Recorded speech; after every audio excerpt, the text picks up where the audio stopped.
A very good evening to you all, and I hope that you people are good, you people are safe, and you people are studying at home, है ना?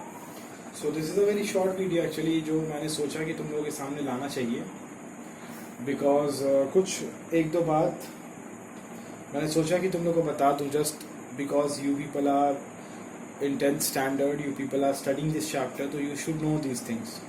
That's why. जैसे तुम लोग देखे होगे first video second video में मैंने example लिया था इथेन इथीन इथाइन। तो एन इन आइन का क्या कॉन्सेप्ट है भाई, कहाँ से आता है सर, ये एन क्यों लगाएंगे, इन क्यों लगाएंगे, आइन क्यों लगाएंगे।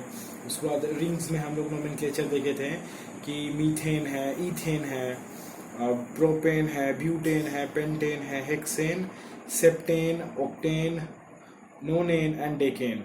तो ये अप टू 10 तुमको तो एटलीस्ट नाम जानना चाहिए, है ना। तो ये सब जो हम लोग को देखे थे बहुत छोटा सा कुछ है, और कुछ एक दो चार डेफिनेशन है, दो चार डेफिनेशन उसको बताना था। तो बस मिला जुला के छोटा सा कुछ काम था, तो मैंने सोचा कि चलो मैं तुम लोगों के सामने जो है रखता हूँ। और ये छोटी छोटी फैक्ट्स जो है और इम्पॉर्टेंट है इसलिए लाया, नहीं तो लाता नहीं जनरली। तो इसलिए तो आई होप कि तुम लोग समझोगे इस बात को और इस चीज़ को नोट डाउन करोगे बढ़िया तरीके से, है ना। बस यही बात है और कुछ मैं नहीं कहना चाहता तुम लोगों से। देखो यहाँ पे मैंने एक कंपाउंड बनाया है जिसका नाम है ब्यूटेन, और ब्यूटेन का होता है फॉर्मूला C4H10। सबसे पहले बात जो है वो स्ट्राइक कर सकता है तुमको कि आपको कैसे पता चला कि ब्यूटेन का फॉर्मूला C4H10 ही होता है ना। आपको कैसे पता चले, जैसे मानिए अगर हम लिखते हैं सेप्टेन, तो हम लिखेंगे C7H16। तो तुम बोल सकती हो कि बिना ड्रॉ किए हुए आपको कैसे समझ में आ गया कि ये जो सेप्टेन है, C7 तो समझ में आ रहा है, चलिए ठीक है सर कि 7 कार्बन के लिए सेप्टेन लग रहा है, C7 तो समझ, लेकिन H16 ही होगा, ये आपको कैसे समझ आ रहा है। तो हम ये बोल सकते हैं कि प्रैक्टिस है मेरा। एंड अपार्ट फ्रॉम दैट अगर तुम बोलोगे कि ठीक है, मान लीजिए कि हम नया नया सीख रहे हैं तो हम तो प्रैक्टिस नहीं किए, तभी भी हमको जानना है, तो कैसे जानेंगे। तो ऑब्वियसली तुम जान सकते हो, इसके लिए फॉर्मूला आता है छोटा सा, जो कि हर किसी को जानना चाहिए, एंड 10th स्टैंडर्ड वालों को तो जानना ही जानना चाहिए, है ना। तो बस यही सब छोटी छोटी बात है जो कि मैं तुम लोग को बताना चाहता हूँ, और इसके लिए ही ये वीडियो जनरली बनाया गया है, समझ गया ना। तो यही बात है, कंप्लीट इन्फॉर्मेशन देना चाहता था। अब कहने का मतलब है कि मैंने ब्यूटेन को ऐसे बनाया, पिछले दिन मैंने ब्रांचेस कर करके बनाया था, और वो सिस्टम जो है बहुत लंबा सिस्टम है, तो उस सिस्टम में तुम लोग भी मत जाना एग्जाम में, इसी सिस्टम में रहने का कोशिश करना कि इस तरीके से बनाना। समझ रहे हो ना ये कैसे आया है। ये बस उस ब्रांच को हम लोग कॉम्पैक्ट कर दिए तो ऐसा लिख दिया, अच्छा ये हो गया है ना, ये चीज़ हो गया है। चलो अब देखो, एक बात हम तुमको बताना चाहेंगे, क्या देखो कि ये जो हम ब्यूटेन लिखे हैं, ब्यूटेन, है ना, तो हम तुमको बताए थे कि इथेन था, इथीन था और इथाइन था। तो अगर हम तुमको सबसे पहले ये बताएं कि ब्यूटेन तो ऐसे लिख दिए हम लोग। अब अगर मान लो तुमको बोलता है ब्यूटीन बनाओ, ब्यूटीन,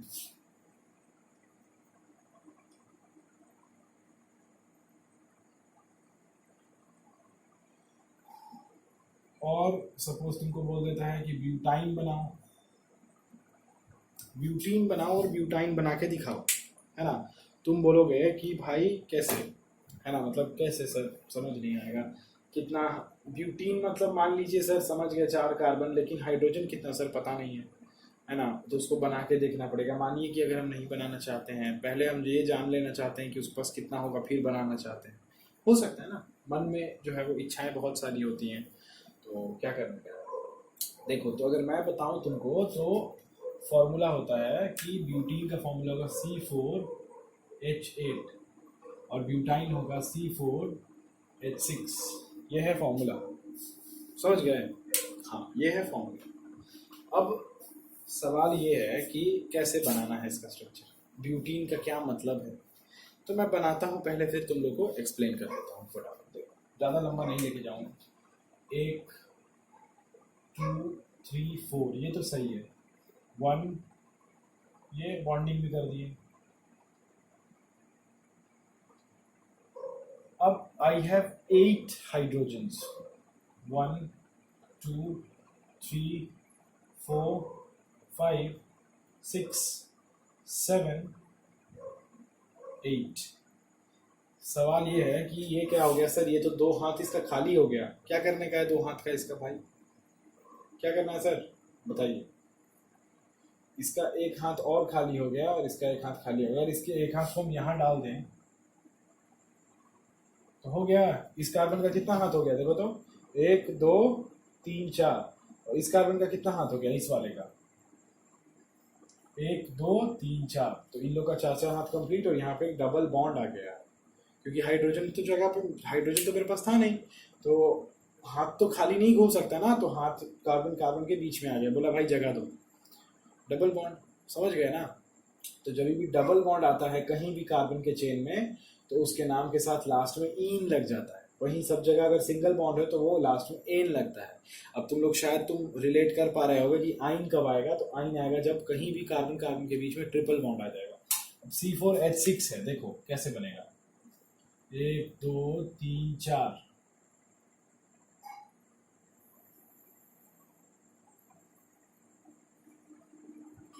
1 2 3 4 5 6। ओ माय गॉड, ये क्या हो गया, है ना? तुम बोलोगे ओ माय गॉड ये क्या हो गया सर, इसका तो यहाँ 2 हाथ खाली हो गया। तो क्या करोगे, इस दोनों हाथ को इरेज कर दोगे, और इस 2 हाथ को क्या करोगे, इसके पास बैठा दोगे, है ना? तब देखोगे कि सबका कार्बन का हाथ ठीक ठाक है कि नहीं। तो इस कार्बन का 3 1 4 हाथ, इस कार्बन का 3 और 1 4 हाथ, इस कार्बन का 3 और 1 4 हाथ, और इस कार्बन का 4 हाथ, सबका 4 हाथ है, और बीच में यहाँ पे ट्रिपल बॉन्ड आ गया है। इसका मतलब इसका नाम हो जाएगा ब्यूटाइन, इसका नाम हो जाएगा ब्यूटाइन, है ना? तो ये है कहानी एन ईन और आइन का, समझ गए? ये है कहानी किसका, एन ईन और आइन। एन कब लगाएंगे, जब सारे के सारे पूरे चेन में सब जगह सिंगल है बॉन्ड। अगर कहीं भी डबल दिख जाता है तो तुम फट से उसका नाम में ईन लगा देना है, और अगर कहीं भी ट्रिपल दिख जाता है या फिर तुमको खुद बनाने के लिए बोल देता है कि ब्यूटाइन बनाओ, पेंटाइन बनाओ, हेक्साइन बनाओ, है ना, तो तुमको ये बनाना पड़ेगा, कुछ करने का नहीं है, तो इसको सीखना पड़ेगा। मेरे पास बहुत क्वेश्चंस है, मैं तुमको क्वेश्चंस तुम लोगों को सेंड करता हूँ, है ना? लास्ट ईयर क्वेश्चंस भी है मेरे पास, तो जैसा भी है मेरे पास, जो भी रिसोर्सेज मेरे पास जितने भी अवेलेबल है, मैं सब कुछ तुम लोग से उसको शेयर करता हूँ, है ना, करूँगा। एंड ये बताना था एक बात, जान गया, ये तो फर्स्ट थिंग बता दिया कि समझ भी जाओगे एंड बना भी लोगे भविष्य में, कि हाथ जब खाली हुआ तो हाथ को शेयर करवा दिए, है ना? उसका 2 हाथ, उसका 2 हाथ, बीच में लगा दिए 2 हाथ, इसका एक हाथ था तो एक हाथ बीच में घुसा दिए, है ना? तो ये बात है ना? ओके चलो, अब दूसरा क्वेश्चन के आंसर पे आते हैं कि सर आप जो बोल रहे थे कि वो पता चल जाएगा कि कैसे, किस में कितना होगा, ब्यूटेन में कितना होगा, हेप्टेन में कितना होगा, सेप्टेन में कितना होगा, पेंटेन में कितना होगा, तो उसका कोई फॉर्मूला बता दीजिए।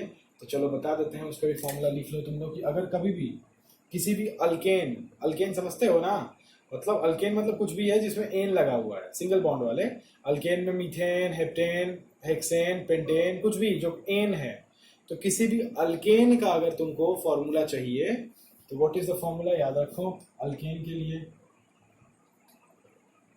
CnH2n+2, ठीक है, CnH2n+2, तो C अगर NC है तुम्हारे पास तो H2n+2 होगा, मतलब अगर N के जगह पे 4 है तो H के जगह पे कितना होगा, 4 × 2 8 + 2 10, मतलब C4H10। अगर N के जगह पे 5 है तुम्हारे पास, मतलब पेंटेन है, तो C5H 2 × 5 10 + 2 12, समझ गए? तो ये किसी भी एक नॉर्मल अल्केन का अगर हम तुमको दे देते हैं कि बताओ कि बच्चे बताओ कि एक जो ब्यूटेन होगा, नहीं ब्यूटेन नहीं, प्रोपेन मान लो, what will be the formula of propane, तो तुम बोलोगे ठीक है रुकिए अभी बताते हैं।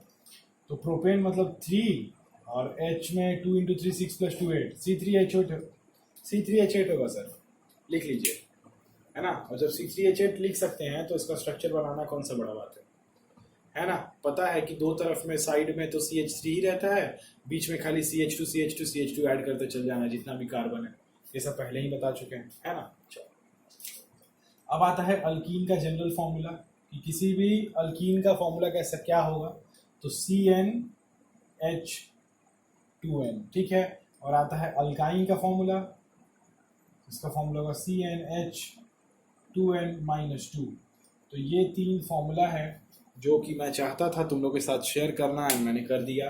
किसी भी अल्केन को अगर निकालना है तो ये फॉर्मूला लगाओगे, अल्कीन को निकालना है तो ये फॉर्मूला लगाओगे, और अल्काइन निकालना है तो ये फॉर्मूला लगाओगे। समझ गए ना? समझ, अच्छी बात। ओके, अब और भी सवाल हैं कि ये तो हो गया, सब हो गया है ना। एक्चुअली अब कोई सवाल नहीं है, ठीक है।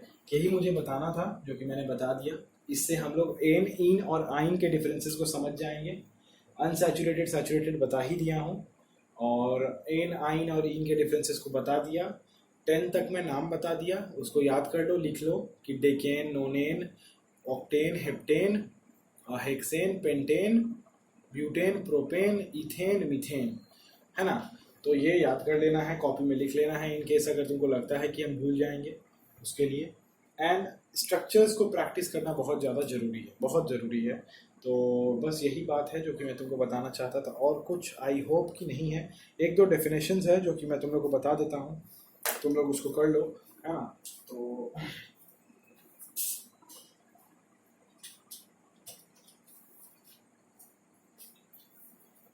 जो कि मैंने एक्चुअली डिक्टेट करवाया हुआ है पढ़ाते वक्त, पर फिर भी मुझे मेरे पास है कुछ अच्छे अच्छे बुक्स, तो वहाँ पे मुझे मिला, तो मैंने सोचा कि मैं तुम लोग से शेयर कर लूँ उस चीज़ पे, है ना। तो बस इसलिए कि अगर तुमसे पूछता है कि व्हाट इज़, या फिर डिफाइन कैटेनेशन, तुमसे पूछता है डिफाइन टेट्रावैलेंसी, तुमसे पूछता है define isomerism, define homologous series, तो तुम क्या आंसर लिखोगे, है ना। तो इसका जब भी किसी का डेफिनेशन आता है तो तुमको पता है कि उसका एग्जैक्ट आंसर बनता है, लिखना भी चाहिए। तो बस यही बात है। तो मैं जस्ट बोल देता हूँ, तुम लोग वीडियो को पॉज करके भी लिख सकते हो, मेरे साथ साथ भी लिख सकते हो, कोई प्रॉब्लम नहीं है। तो the first one is the catenation. Catenation का लिख लो कि the self linking, the self linking, the self linking property of carbon atoms through covalent bonds to form long chains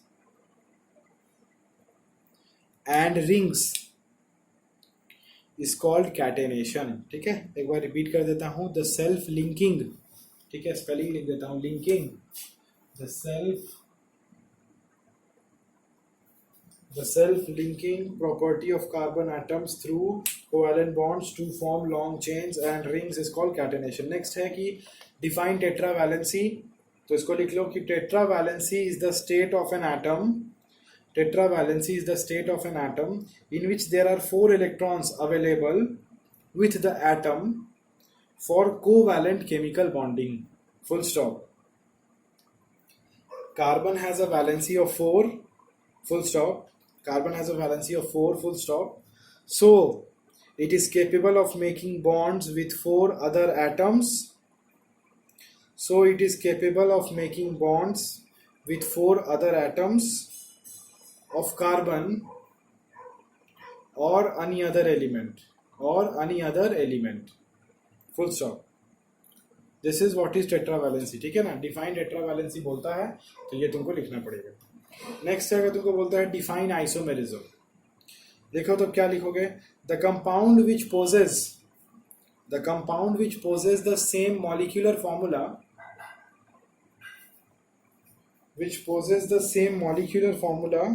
but different structural formula are called isomers, comma, and this phenomenon is called isomerism, and this phenomenon is known as isomerism, full stop। ठीक है, इसमें तुम एक example दे सकते हो for support of your answer. जैसे मैं butane का ही, अगर ये जो ब्यूटेन मैंने बनाया है, तो इस ब्यूटेन का अगर मैं एक बना दूं तुम्हारा आइसोमर, तो देखो कैसा बनेगा, CH3CH, यहाँ से एक C निकाल दिया, ठीक है ना, और यहाँ पे बना दिया CH3, यहाँ पे बना दिया CH3, ठीक है। तो ये एक आइसोमर है, इसका आइसोमर है, दोनों का मॉलिक्यूलर फॉर्मूला सेम है, लेकिन इन लोगों का स्ट्रक्चरल फॉर्मूला अलग हो जाएगा। तो यही बताता है आइसोमेरिज्म में। एक एग्जांपल दे देना, ये इसमें लिख देना ब्यूटेन, इसमें लिख देना आइसोब्यूटेन, ठीक है। इसको लिख देना एन ब्यूटेन, एन ब्यूटेन मतलब नॉर्मल, और ये है आइसोब्यूटेन, ठीक है ना। चलो उसके बाद पूछेगा कि define homologous series, homologous series को डिफाइन करने बोलेगा। तो लिखो, it is a family of organic compounds, it is a family of organic compound having the same functional group in which the formula of the successive members, in which the formula of the successive members differ by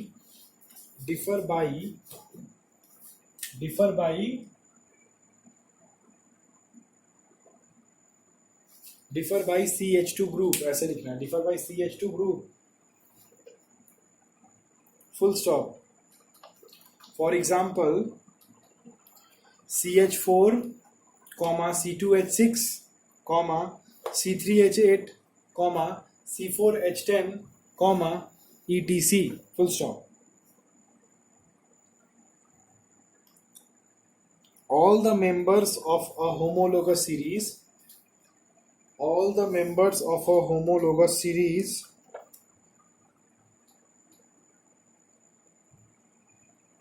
have similar structure and same chemical properties, ठीक है। तो this was some of the definitions जो कि तुमको ज़रूर से ज़रूर जानना चाहिए, because this is very important. And बस यही बोलना है मुझे, और जो भी बातें मैंने बताई उसको नोट डाउन कर लेना और अच्छे से समझ लेना। इनकेस समझ नहीं आता है तो तुमको पता है कि तुमको क्या करना है ना। चलो, तो that's all for today and that's all for this chapter. And अब हम लोग मिलेंगे नए चैप्टर के नई वीडियो के साथ। Okay, so till then, tata, bye bye, take care and keep studying.